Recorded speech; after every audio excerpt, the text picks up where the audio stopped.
জয় যিশু। আজ ২৬শে ডিসেম্বর। আজ মাতা মণ্ডলীতে পালন করা হচ্ছে প্রথম খ্রিস্ট শহীদ স্তেফানের স্মরণ দিবস। প্রথম পাঠ শিষ্যচরিত হতে বাণী পাঠ, ৬ অধ্যায় ৮ থেকে ১০ পদ, ৭ অধ্যায় ৫৪ থেকে ৫৯তম পদ। সকলে যখন স্তেফানকে পাথর ছুঁড়ে মারছিল, তখন তিনি বললেন, প্রভু যীশু, এখন আমার প্রাণটা তুমি গ্রহণ করো। ঐশ্ব অনুগ্রহ ও দিব্য শক্তি লাভে ধন্য স্তেফান জনগণের মধ্যে নানা মহা অলৌকিক কর্মকীর্তি সম্পন্ন করতে লাগলেন, নানা মহা ঐশ্ব নিদর্শন দেখাতে লাগলেন। একদিন স্তেফানের সঙ্গে তর্ক করতে এলো বিমুক্তদের সমাজগৃহ নামে পরিচিত সমাজগৃহের কয়েকজন সদস্য এবং তাদের সঙ্গে সাইরিনি ও আলেকজান্দ্রিয়ার কয়েকজন লোক এবং সিলিসিয়া ও এশিয়া প্রদেশের কয়েকজন লোক। তবে পবিত্র আত্মার প্রেরণায় স্তেফান এমন পরম জ্ঞান নিয়ে কথা বললেন যে তারা সেই জ্ঞানের সামনে দাঁড়াতেই পারল না। তারা তখন স্তেফানকে ধরে নিয়ে গেল মহাসভায়। সেখানেও তিনি নির্ভীকভাবে ঐশ্ববাণী প্রচার করে শ্রোতাদের অন্তরে চেতনা জাগাবার চেষ্টা করলেন। তার কথা শুনে মহাসভার সদস্যেরা মনে মনে রাগে জ্বলতে লাগলেন। স্তেফানের প্রতি আক্রোশে তারা দাঁতে দাঁত ঘষতে লাগলেন। তিনি কিন্তু পবিত্র আত্মার প্রেরণায় উদ্বুদ্ধ হয়ে স্থির দৃষ্টিতে স্বর্গের দিকে তাকালেন। ঈশ্বরের মহিমা প্রত্যক্ষ করলেন তিনি, আর দেখতে পেলেন স্বয়ং যিশুকে। ঈশ্বরের ডান পাশে দাঁড়িয়ে আছেন তিনি। তখন তিনি বললেন, ওই যে আমি দেখতে পাচ্ছি স্বর্গলোক এখন উন্মুক্ত, আর ঈশ্বরের ডান পাশে দাঁড়িয়ে আছেন স্বয়ং মানবপুত্র। তখন মহাসভার সদস্যেরা জোর গলায় চিৎকার করে কানে আঙ্গুল দিলেন, আর সবাই মিলে তার ওপর ঝাঁপিয়ে পড়লেন। তারা তাকে শহর থেকে ঠেলে বের করে দিয়ে পাথর ছুঁড়ে মারতে লাগলেন। সাক্ষীরা শোল নামে এক যুবকের পায়ের কাছে তাদের গায়ের জামাগুলো রেখে দিয়েছিল।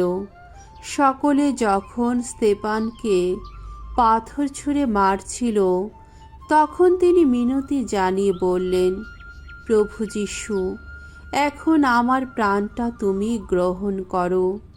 তারপর তিনি নতজানু হয়ে উচ্চ কণ্ঠে বলে উঠলেন, প্রভু, এ পাপের জন্যে ওদের দায়ী করো না। এই কথা বলার পর তিনি শেষ নিদ্রায় নিদ্রিত হলেন। প্রভুর বাণী। ঈশ্বরকে ধন্যবাদ। সামসঙ্গীত ৩১, ২ থেকে ৩ পদ, ৫ পদ, ৭ পদ, ১৫ থেকে ১৬তম পদ। ধুয়ো, প্রভু, তোমার হাতে আমার প্রাণ সমর্পণ করেছি। ওগো ভগবান, আজ হও তুমি শৈলাশ্রয় আমার। আমায় রক্ষা করতে হও তুমি শক্ত কেল্লারই মতো। আমার শক্তি শৈল, আমার দুর্গ তুমি। পথ দেখাও, পথের দিশারি হও তুমি। প্রকাশ করো নিজের নামের গৌরব। আমি এখন তোমারই হাতে সঁপে দিচ্ছি আমার এই প্রাণ। তুমি তো মুক্তিদাতা আমার। ওগো বিশ্বস্ত ঈশ্বর, ওগো ভগবান, তোমার করুণা পেয়ে করব আমি আনন্দ উল্লাস। নিজেই দেখেছ তুমি কেমন দশা আমার, যত শত্রু যত নিপীড়ক, সবার কবল থেকে আমাকে উদ্ধার করো তুমি। ওগো, তোমার এই সেবকের প্রতি এবার প্রসন্ন হও তুমি, আমায় রক্ষা করো, সত্য করো তোমার করুণা। বাণী বন্দনা। জয় জয় প্রভুর জয়। প্রভুর নামে আসছেন যিনি, ধন্য ধন্য তিনি। প্রভুই ঈশ্বর, মানব চিত্তে আলোর উৎস তিনি। জয় জয় প্রভুর জয়। মঙ্গল সমাচার। মথিরচিত মঙ্গল সমাচার 10 অধ্যায় 17 থেকে 22তম পদ। নিপীড়নের দিনে পবিত্র আত্মাই তোমাদের মধ্য দিয়ে কথা বলবেন। যিশু একদিন তার শিষ্যদের বললেন, সাবধান থেকো তোমরা, লোকেরা একদিন তোমাদের কিন্তু তুলে দেবে স্থানীয় যত বিচার সভার হাতে।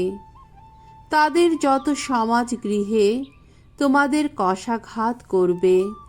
তাছাড়া এই আমারই জন্যে নানা শাসনকর্তা ও রাজার দরবারে তোমাদের ধরেও আনা হবে, আর তাতে তোমরা তো তাদের সামনে আর বিধর্মীদের সামনেও সত্যের সপক্ষে সাক্ষী দেবারই সুযোগ পেয়ে যাবে।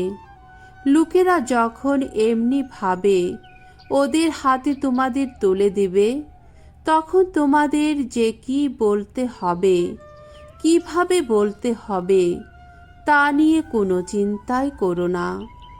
তোমাদের যে কি বলতে হবে তা সেই সময় তোমাদের বলে দেওয়াই হবে।